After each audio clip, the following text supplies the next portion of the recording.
नमस्कार।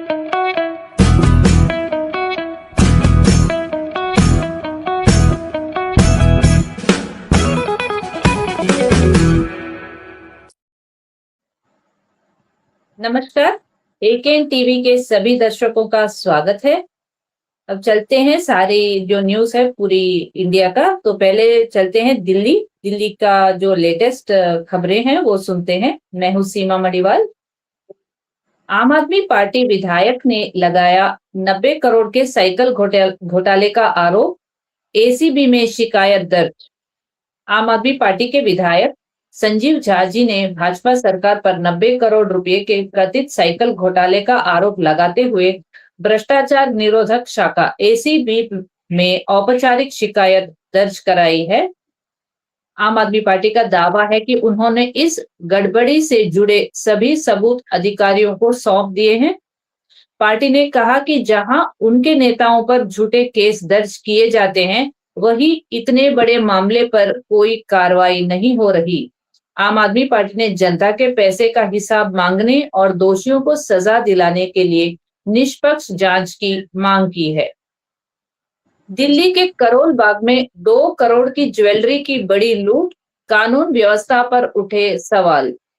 राजधानी दिल्ली के करोल बाग इलाके में बदमाशों ने दिन दहाड़े एक कारोबारी की गाड़ी से करीब 2 करोड़ रुपए की ज्वेलरी लूट ली है। इस घटना के बाद से स्थानीय व्यापारियों में डर और भारी आक्रोश का माहौल है।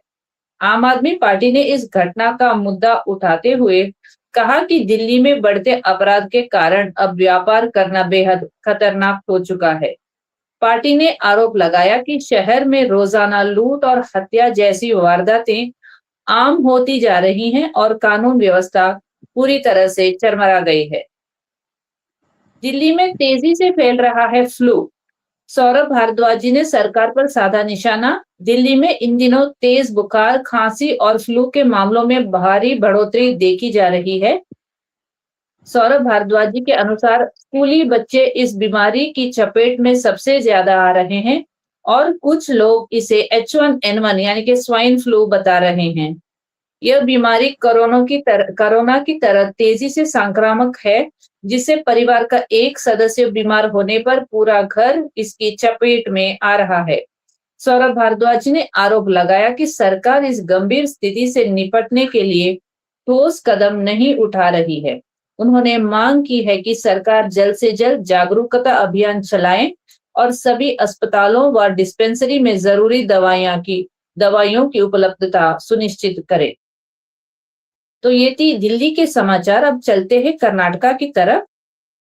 एसआईआर और चुनावी वोटर सूची को लेकर उठे मुख्य सवाल। कर्नाटक में वोटर लिस्ट की चेकिंग, एसआईआर और जारी आंकड़ों पर सवाल उठ रहे हैं। रिपोर्ट के मुताबिक राज्य में 5.54 करोड़ वोटरों में से 1.51 करोड़ से ज्यादा वोटरों को स्पेशल चेकिंग लिस्ट में रखा गया है। यह हटाए गए वोटर नहीं है। इसमें से करीब 1.08 करोड़ लोग ASDDO यानी अनुपस्थित, बाहर गए, डबल नाम, मृतक या अन्य कैटेगरी में दर्ज हैं। इस लिस्ट में ये अन्य कैटेगरी के नियमों और नोटिस भेजने के तरीकों पर सामाजिक कार्यकर्ताओं ने सवाल पूछे हैं। इसके अलावा लगभग 43.8 लाख वोटरों को नाम या उम्र की गलतियों को ठीक करने के लिए नोटिस दिए गए हैं। पिछले 16 सालों में आरएसएस से जुड़ी संस्थाओं को 121 एकड़ जमीन मंजूर। कर्नाटक में पिछले 16 वर्षों के दौरान राष्ट्रोत्थान परिषद और जनसेवा ट्रस्ट जैसे आरएसएस और संघ परिवार से जुड़े संगठनों को कुल 121 एकड़ सरकारी जमीन, जिसमें गोमाड़ यानी चराई की भूमि भी शामिल है, आवंटित की गई है। यह जमीन बेंगलुरु, रामनगर और चिक्कबल्लापुर समेत कई अन्य जिलों में स्कूल, अस्पताल और सामाजिक सांस्कृतिक केंद्र स्थापित करने के लिए दी गई हैं। आंकड़ों के मुताबिक इन जमीनों का आवंटन सामाजिक और शैक्षणिक गतिविधियों को बढ़ावा देने के नाम पर किया गया है।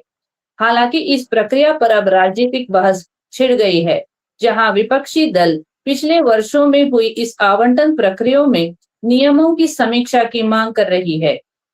वही प्रशासन का कहना है कि सभी जमीनें कानूनी प्रक्रियाओं का पालन करते हुए ही मंजूर की गई हैं। कुंदापुर, पत्रकार पर हमला करने वाले सरकारी डॉक्टर निलंबित। कुंदापुर से एक समाचार रिपोर्ट के मुताबिक नाराज होकर सरकारी अस्पताल के डॉक्टर महेंद्र कुमार शेट्टी ने पत्रकार श्रीकांत हेम्माडी पर हमला कर दिया। पत्रकार ने डॉक्टर द्वारा मरीजों से कथित तौर पर पैसे वसूली किए जाने की खबर छापी थी, जिससे रंजिश रखकर डॉक्टर ने एक होटल में उन पर हमला किया और जान से मारने की धमकी दी। पुलिस ने आरोपी डॉक्टर के खिलाफ मामला दर्ज किया है।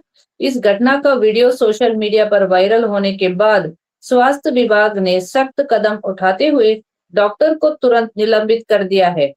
उडुपी जिला पत्रकार संघ ने इस हमले की कड़ी निंदा करते हुए डॉक्टर की गिरफ्तारी की मांग की है।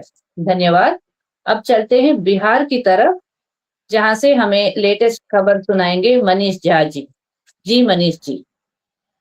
आप सभी दर्शकों को मेरा प्यार भरा नमस्कार है।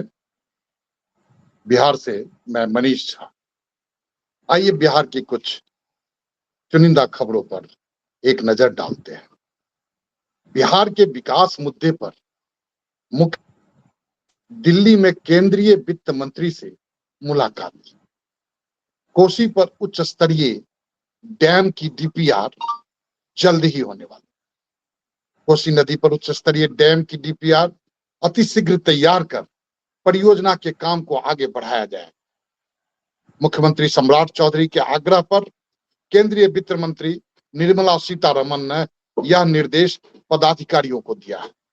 मुख्यमंत्री ने शुक्रवार को नई दिल्ली में केंद्रीय वित्त मंत्री तथा केंद्रीय विदेश मंत्री डॉक्टर एस जयशंकर से मुलाकात कर बिहार के विकास से जुड़े विभिन्न महत्वपूर्ण विषयों पर चर्चा की।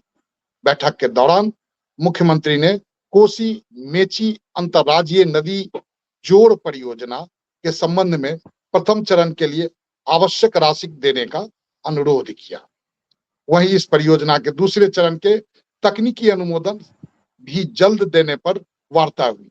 केंद्रीय वित्त मंत्री ने इस संबंध में नेशनल वाटर डेवलपमेंट एजेंसी एवं जल शक्ति मंत्रालय को आवश्यक कार्रवाई के निर्देश दिए। दूसरी खबर का रुख करते हैं। बिहार की पुष्पा और खुशबू को राष्ट्रीय शिक्षक पुरस्कार से नवाजा गया है।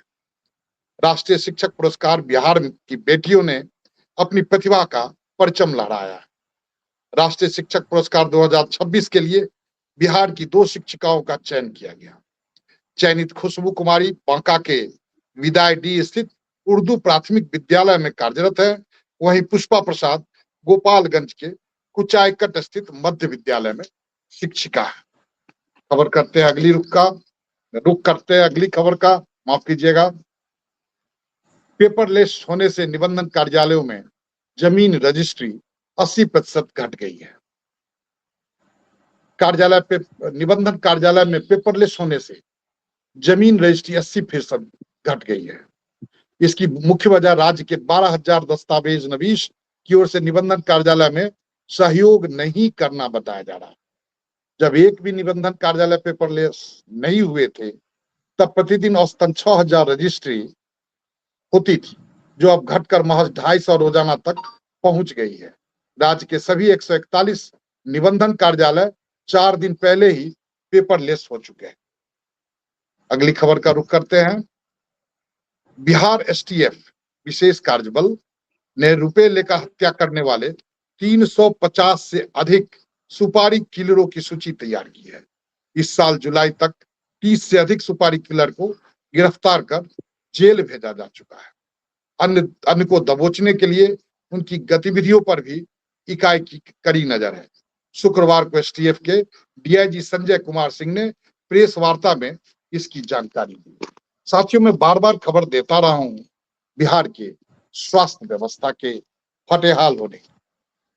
आज की आखिरी खबर इसी फटेहाली को दिखाती हुई प्रतीत होती है। मधुबनी जिला के झंझारपुर से एक खबर है। झंझारपुर अनुमंडलीय अस्पताल में शुक्रवार को एंटी रेबीज का इंजेक्शन न मिलने से नाराज मरीजों के परिजनों ने जमकर आक्रोश व्यक्त किया। कुत्ता काटने से पीड़ित आधा दर्जन से अधिक लोग इंजेक्शन लगवाने के लिए अस्पताल पहुंचना तय सीमा पर पहुंचे, जिनमें से कुछ की दूसरी खुराक थी। अस्पताल प्रशासन ने करीब 2 घंटे तक परिजनों को डॉक्टर कक्ष में, फार्मेसी और हेल्थ मैनेजर के दफ्तर का चक्कर लगवाया। इसके बाद फार्मेसी इंचार्ज ने स्टॉक में इंजेक्शन न होने की बात कहकर अगले दिन की बात आने की सलाह दी। कैथनिया गांव अपने बेटे का पुर्जा कटवाने के बाद 2 घंटे तक भटकते रहे। जब परिजनों ने पुर्जे पर शनिवार को स्थित तिथि और इंजेक्शन उपलब्ध न होने की बात लिखकर देने की मांग की और ऐसा नहीं होने पर वहां पर परिजनों ने जमकर बवाल काटा। आज बिहार से बस इतना ही। आप सबका बहुत बहुत धन्यवाद। जय हिंद, जय अरविंद। चलते हैं सीमा जी के पास।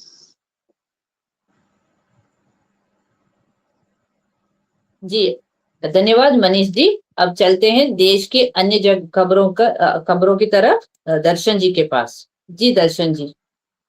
नमस्कार, मैं दर्शन शर्मा आप सभी का स्वागत करती हूँ एकेएन टीवी इंडिया में। मैं लेकर आई हूँ आम आदमी पार्टी से जुड़ी वो खबरें जिसका असर राजनीति से आम जनता तक साफ दिखाई दे रहा है। बने रहें अंत तक हमारे साथ। आम आदमी पार्टी के राष्ट्रीय संयोजक अरविंद केजरीवाल जी ने न्यायपालिका में रोस्टर के उल्लंघन को लेकर गंभीर सवाल उठाए हैं। उन्होंने कहा कि रोस्टर का उल्लंघन गंभीर अनुशासनहीनता है और सवाल किया कि ऐसे कृत्य पर कार्रवाई होनी चाहिए या फिर पदोन्नति। वहीं राजस्थान में सीजेपी वॉलंटियर्स पर कथित हमले को लेकर भी केजरीवाल जी ने बीजेपी सरकार पर निशाना साधा। उनके मुताबिक बच्चों की बेहतर शिक्षा के लिए सरकारी स्कूलों का निरीक्षण करने पहुंचे वॉलंटियर्स के साथ मारपीट की गई, कपड़े फाड़े गए, उनकी गाड़ियों के शीशे तोड़े गए। हालांकि घटना को लेकर स्थानीय ग्रामीणों की ओर से आरोपों का खंडन बताया गया है। केजरीवाल जी ने सवाल उठाया कि अगर बच्चे अच्छी शिक्षा हासिल करने लगेंगे तो बीजेपी को इससे क्या परेशानी है? आखिर बच्चों को शिक्षित होने से क्यों रोका जा रहा है? इसके साथ ही उन्होंने भारत की प्रति व्यक्ति आय को लेकर भी मोदी सरकार पर हमला बोला। केजरीवाल जी का आरोप है कि देश के आर्थिक रूप से मजबूत और समृद्ध बनाने के वादों के बावजूद आज भारत की प्रति व्यक्ति आय के मामले में बांग्लादेश से पीछे दिखाई दे रहा है। यूपी में बदहाल शिक्षा व्यवस्था को लेकर आम आदमी पार्टी का बीजेपी पर हमला। आम आदमी पार्टी के वरिष्ठ नेता संजय सिंह जी ने उत्तर प्रदेश में सरकारी स्कूलों की बदहाली को लेकर बीजेपी सरकार पर तीखा हमला बोला। बिजनौर में आम आदमी पार्टी कार्यकर्ताओं ने सरकारी स्कूलों का जायजा लेकर शिक्षा व्यवस्था की बदहाल स्थिति सामने रखी। कार्यकर्ताओं ने सवाल उठाया कि आखिर हमारे बच्चे ऐसी परिस्थितियों में पढ़ने को क्यों मजबूर हैं। पंजाब में आम आदमी पार्टी ने भगवंत मान सरकार की योजनाओं, विकास कार्यों, संगठनात्मक गतिविधियों को लेकर अहम मुद्दे सामने रखे। सीएम भगवंत मान जी के ओएसडी राजवीर सिंह गुम्मड़ जी ने सुखबीर बादल पर निशाना साधते हुए कहा कि अगर वह पंजाब का भला चाहते हैं तो दाज में आए बंदे को वापस भेज दे। जन कल्याणकारी योजनाओं के आम आदमी पार्टी के मुताबिक मेरी रसोई योजना के जरिए करीब 40 लाख परिवारों तक पौष्टिक राशन पहुंचाया जा रहा है। मान सरकार ने सरकारी स्कूलों में शिक्षा व्यवस्था को लेकर भी बेहतर बनाने का दावा किया है। मनसा की सरकारी सीनियर सेकेंडरी स्कूल भेड़ीवाघा में नई लाइब्रेरी की शुरुआत, जिससे विद्यार्थियों के बेहतर भविष्य की दिशा में एक महत्वपूर्ण कदम बताया जा रहा है। आम आदमी पार्टी ने कहा कि पिछली सरकारों में कृषि की अनदेखी हुई, जबकि मान सरकार ने नहरों का विस्तार कर खेतों तक पर्याप्त नहरी पानी पहुंचाने की दिशा में काम किया है। आम आदमी पार्टी के मुख्य प्रवक्ता विधायक कुलदीप सिंह धालीवाल जी ने सज्जन कुमार को लेकर कांग्रेस नेता दीपेंद्र हुड्डा के कथित बयान पर तीखी प्रतिक्रिया दी है। उन्होंने सोनिया गांधी और राहुल गांधी से हुड्डा को पार्टी से तत्काल निष्कासित करने की मांग की है। साथ ही पंजाब कांग्रेस नेताओं से भी बयान पर अपना रुख स्पष्ट करने की मांग की है। पंजाब में शुरू की गई रोड सेफ्टी फोर्स को आम आदमी पार्टी ने देश के लिए नई पहल बताया है। आम आदमी पार्टी का दावा है कि इस मॉडल की चर्चा दूसरे राज्यों से लेकर विदेशों तक हो रही है। आम आदमी पार्टी के अनुसार वित्तीय वर्ष 2026-2027 में वृद्धा पेंशन के तहत अब तक 1785.29 करोड़ जारी किए गए हैं और करीब 24 लाख बुजुर्गों को इसका लाभ मिला है। पीईएससीओ कर्मचारियों की बीमा सुरक्षा। मान सरकार ने पीईएससीओ कर्मचारियों की लंबे समय से लंबित मांग को पूरी करते हुए कर्मचारियों को 10 लाख की बीमा सुरक्षा देने की घोषणा की है। तो ये थी आज की कुछ खास और अहम खबरें। कल फिर हाजिर होंगे नई खबरों के साथ। तब तक के लिए नमस्कार, जय हिंद, जय भारत।